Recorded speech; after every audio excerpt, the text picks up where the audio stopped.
ఆ రోజు నరేంద్ర మోడీ గారు శంకుస్థాపన జరిగిన రోజు చాలా స్పష్టంగా చెప్పారు అధ్యక్ష, Andhra Pradesh will lead new economic revolution అని. గౌరవ ప్రధానమంత్రి గారికి ఒక నమ్మకంతో అమరావతి నిర్మాణం ద్వారా ఆంధ్రప్రదేశ్కి గారు దేశంలోనే ఒక అద్భుతమైన మార్పు తీసుకురాగలుగుతాం, ఎకనామిక్ రెవల్యూషన్ తీసుకురావాలి ఆంధ్రప్రదేశ్ అనే ఆలోచనతో ఆ రోజు ఆయన ఆశీర్వదించారు అధ్యక్ష. అనుగుణంగా ప్రతి ఒక్కరూ కూడా కష్టపడి పనిచేయాలి అధ్యక్ష. మన కూటమి ప్రభుత్వం ఖచ్చితంగా ప్రజలు ఏ విధంగా కోరుకుంటున్నారో, ప్రజలు ఏ విధంగా ఆశిస్తున్నారో, ఈ ప్రాంత ప్రజలు ప్రత్యేకంగా రైతులు అధ్యక్ష వాళ్ళ బిడ్డల్ని కూడా వాళ్ళ బిడ్డల భవిష్యత్తు గురించి కూడా ఆలోచించకుండా త్యాగం చేసి మనకి ఆ రోజున అందించారు అధ్యక్ష.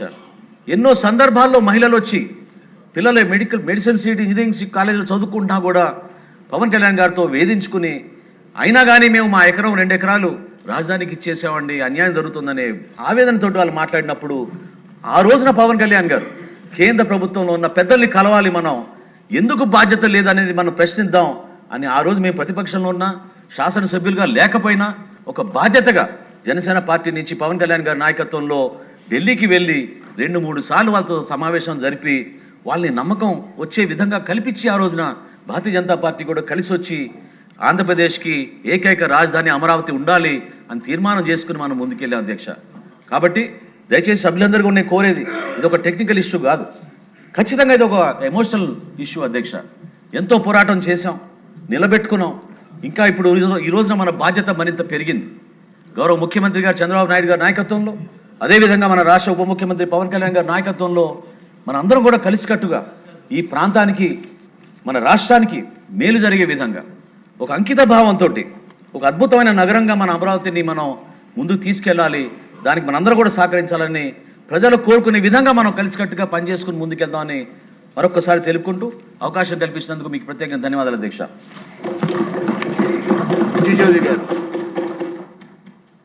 సార్ టైం దృష్టిలో పెట్టి మాట్లాడండి ప్లీజ్.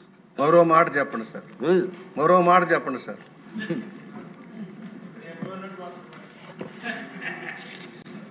ఒకసారి అంటే సీనియర్ మెంబర్గా ఈ పాత్ర ఏంటో మా బాబు గారికి బాగా తెలుసు. మీరంటే గౌరవం అందరికీ, గౌరవం కోసం కాదు సార్, ఈ చరిత్రలో నేను కూడా చిన్న ఎంట్రుకు వాసి భాగస్వామ్యం ఉంది కనుక చెప్పాల్సిన అవసరం ఉంది. అమరావతి ఎందుకు, అమరావతి రాజధానిగా ఎందుకు? చరిత్ర, శాతవాహనులు తెలుగు రాజులు చరిత్రలో దేశాన్ని పరిపాలించిన రాజులు ఇక్కడి నుంచే, దాణ్యకోట అమరావతి నుంచి, శాతవాహనుల కాలం నుంచి కూడా. మహాయాన బౌద్ధం ప్రపంచవ్యాప్తి చెందడానికి ప్రధాన కారణం శ్రీపర్వతం అనే నాగార్జున కొండ. దాన్ని ప్రోత్సహించిన వాళ్ళు శాతవాహనులు. నాగార్జునుడు ఇక్కడి నుంచే తన మహాయాన సిద్ధాంతాన్ని ప్రపంచానికి చాటి చెప్పి బౌద్ధ వ్యాప్తి కారకులయ్యారు. అలాగే అదే డైనాసిటీలోనే వ్యాపారం అభివృద్ధి చెందింది. దండకోట నుంచి ఏదైతే చీరాల చిన్నగంజాం మధ్య ఉన్న మోటుపల్లి రేవు నుంచి వాణిజ్యం విదేశాలకు తరలిపోయేది. రోమన్స్ తోటి వాణిజ్యం చేశారు. అరేబియన్ కంట్రీస్ నుంచి కూడా వాణిజ్యం ఇక్కడ జరిగేది. ఆ తర్వాత కాకతీయ డైనాసిటీ వచ్చేటప్పటికి కూడా కాకతీయులు కూడా ఈ ప్రాంతం నుంచి పరిపాలన సాగించు తెలుగు భాషకి, తెలుగు నాణాలని కూడా గుర్తించి దాని ద్వారా ప్రాచుర్యం పొందిన చక్రవర్తులు ఉన్నారు. ఆ విధంగా ఈ ప్రాంతం అభివృద్ధి చెందింది. ఎందుకంటే మనం ఎందుకు ఈరోజు వస్తున్నాం? ఒకటి, దక్షిణాపథం అంతా ఒకే రాష్ట్రంగా ఉన్న రోజుల్లో తెలుగువారం అంతా చెన్నైకి వెళ్ళి అభివృద్ధి చేసుకుంటూ వెళ్ళాం. తెలంగాణ తమిళనాడులో పరిశ్రమలు అభివృద్ధి చేసుకున్నాం, పెట్టుబడులు పెట్టాం, ఇదే మన రాజధాని కొనుక్కున్నాం. ఆ తర్వాత తెలుగు వారికి అన్యాయం జరుగుతున్న భావంలో పొట్టి శ్రీరామ్ గారు త్యాగ ఫలితంగా భాషా ప్రయుక్త రాష్ట్రాలు వచ్చాయి. భాషా ప్రయుక్త రాష్ట్రాలు రావడంలో అనేకం కోల్పోయి వచ్చాం మనం. మొదటి నుంచి ఆంధ్ర ప్రాంతం అంతా, రాయలసీమ ప్రాంతం అంతా కూడా చెన్నై మీద ఆధారపడి ఉండేవాళ్ళం. చెన్నై ఎప్పుడైతే మనకి తమిళనాడుకి వెళ్ళిపోయిందో మనకి అవసరాలు పెరిగిపోయినాయి. తర్వాత కర్నూలు వచ్చాం.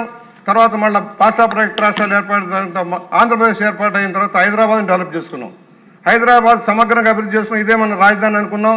దురదృష్టవశాత్తు భాషా ప్రయుక్త రాష్ట్రాల్లో మన విభజనవాదంలోకి వెళ్ళిపోయి మనం కట్టుబాట్లతో వచ్చాం. దానివల్ల తీవ్రంగా నష్టపోయిన ఆంధ్ర ప్రాంతం, రాయలసీమ ప్రాంతం అంతా కూడా, ఉత్తరాంధ్ర కానీ. ఫలితంగానే ఈ రోజున ఒక రాజధాని లేని రాష్ట్రం ఉంది. అనేక నగరాలన్నీ కూడా సాధ్యమైనంత వరకు నదీ తీర ప్రాంతాల్లోనూ సముద్ర తీర ప్రాంతాల్లో అభివృద్ధి చెందినాయి. మనకు సరైన నగరం లేదు, పరిశ్రమలు లేవు, పెట్టుబడులు లేవు. వ్యవసాయ ఆధారంగా మిగిలిపోయాం. ఆదాయం లేని పరిస్థితుల్లో రాష్ట్ర విభజన జరిగింది అశాస్త్రీయంగా. దాని ఫలితంగా మనం ఇవాళ మరలా కొత్త రాజధాని ఏర్పాటు చేసుకోవాల్సిన పరిస్థితిలో ఆ రోజున విభజన చట్టం వచ్చే ముందే నేను తిరిగాను అధ్యక్ష, ఈ ప్రాంతం అంతా తిరిగాను. బాబు గారికి కూడా తెలుసు. నేను బాబు గారి పక్కన కూర్చొని హైదరాబాద్ పాత అసెంబ్లీ భవనంలో వారికి చెప్పాను, ఈ ప్రాంతం అంతా అచ్చంపేట డిగ్రేడెడ్ ఫారెస్ట్ 8,000 ఎకర్స్ ఉంది సార్. డిగ్రేడెడ్ ఫారెస్ట్ 8,000 ఎకర్స్ ఉంది. ఈ ప్రాంత రైతులు నష్టపోయి ఉన్నారు. పొగాకు కానీ పత్తి కానీ నష్టాలు పాలైపోయారు. భూములు ఇవ్వడానికి సిద్ధపడుతున్నారని వారి దృష్టిలో పెట్టాను నేను. ఆ సందర్భంలోనే ఒకటి చాలా మందికి తెలియదు ఏంటంటే సారవంతమైన భూమి అంటారు. మంగళగిరి నుంచి అమరావతి వెళ్లే దారిలో కుడి పక్క మాత్రమే సారవంతమైన భూమి. రోడ్డు దాడితే కటిక ఉప్పులు సార్. బోర్లు పడవు. ఎంఎస్ఎస్ కోటేశ్వరరావు మంత్రిగా ఉన్నప్పుడే ఎత్తిపోతల పథకాలు పెట్టి కొంతవరకు నీరు వచ్చింది. కానీ ఆ అమరావతి రోడ్డుకి కుడి పక్క మాత్రమే 1 కిలోమీటర్ ప్రాంతం మాత్రమే తీటి నీరు ఉంటుంది. ఆ తర్వాత కటిక ఉప్పులు బోర్లు కూడా పడవు సార్. అందువల్ల రైతులు ఇవ్వడానికి సిద్ధపడ్డారు. తనకు మేలవుతుందన్న భావనలో వచ్చారు. మనం విభజన తర్వాత రాష్ట్రధానిగా ఏది నిర్మాణం చేయాలన్నప్పుడు ఒకటి భౌగోళికంగా క్లుప్తంగానే సార్, భౌగోళికంగా ఏమిటి దీని అనువైన ప్రదేశాలు దేనికి? ఒకటి నీటి వనరులు, Srisailam project, Nagarjuna Sagar project, Pulichintala project, Krishna barrage ఉంది. మరో 1-2 ప్రాజెక్టులు కట్టుకుంటే నీటి సమస్య ఉండదు. రాజధానికి ముఖ్యమైనది రైల్వే నెట్వర్క్. బహుశా మనకున్న రైల్వే నెట్వర్క్ ఎక్కడా లేదు సార్.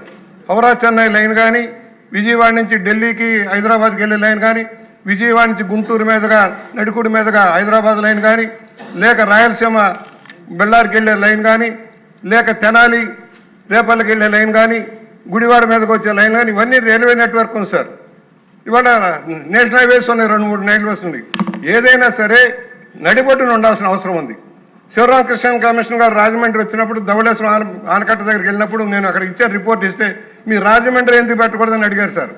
రాజమండ్రి సెంట్రల్లీ లొకేటెడ్ కాదు, పలాస దగ్గర నుంచి కుప్పం దాకా లేక హిందూపూర్ దాకా కూడా సెంట్రల్లీ లొకేటెడ్ ప్లేస్ ఏదైనా ఉందంటే అది అమరావతి అవుతుంది. ఎందుకంటే రేపు పొద్దున అవుటర్ రింగ్ రోడ్డు వస్తే దాంట్లో ముఖ్యమైనది తెనాలి, మంగళగిరి, విజయవాడ, గుంటూరు అన్నీ కలిసేటప్పటికి బ్రహ్మాండమైన రింగ్ రోడ్డు వస్తుంది. దీనివల్ల మంచి నగరం ఏర్పాటయ్యేదానికి అవకాశం ఉంటుందని రిపోర్ట్ చేశాం. అదే విషయం ఆ రోజున కిరణ్ కుమార్ రెడ్డి గారికి పంపించాను.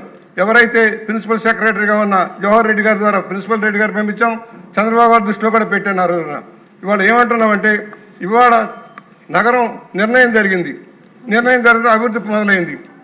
ఏదైతే మేము ఎన్నికల్లో గెలిస్తే అమరావతి రాజధాని చెప్పిన వ్యక్తులు ప్లేటు మార్చారు.